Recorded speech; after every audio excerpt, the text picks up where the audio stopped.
Gentleman from Alabama. Thank you.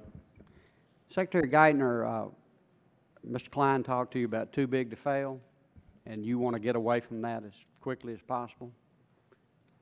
I do, and I think that, again, the critical test for any system should be, is our system strong enough that we can handle failure, even of the largest institutions? Right. That is a critical objective that's underpinning everything we do. Thank you.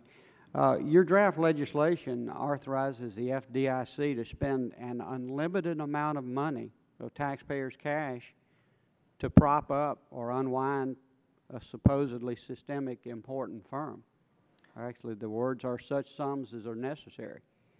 Isn't that what we've been doing that the taxpayers and American citizens are so upset about? You said in your opening remarks, and you're saying again now, that this question about who bears the losses, how you pay for these things is very important and complicated.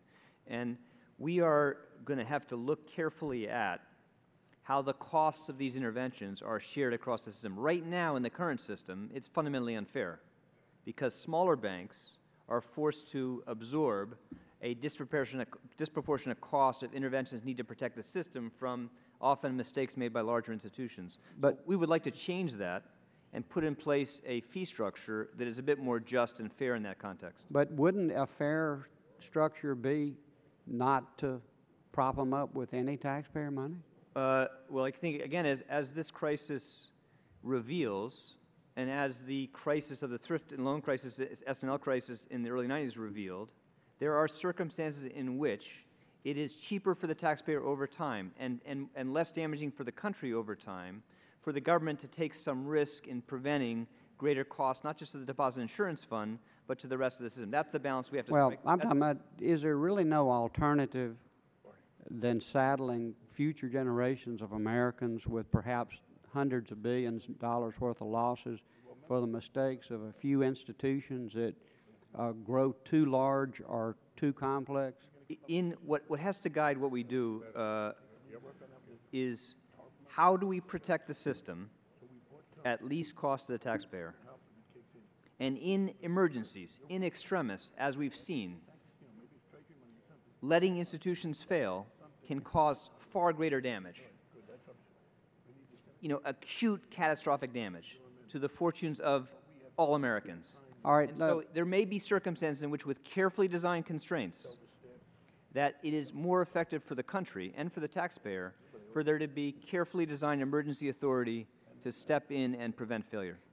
I'd submit to you that such sums that are necessary is too open-ended. But Secretary Geithner, in my opening statement, I talked about that within hours, you said within minutes of the AIG intervention, billions of dollars went to the foreign banks. Well, can I just clarify that? Yes. What I said is the purpose of the action was to ensure they could meet their commitments, and therefore that had impact immediately on their ability to meet their commitments.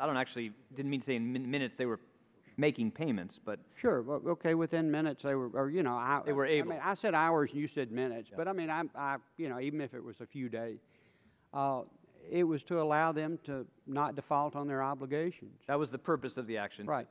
Now they have obligations to a lot of American banks. In fact, I said pensioners and retirees. You added municipalities and banks. How about the U.S. banks that there were obligations of AIG? They're in default today. They were in default then.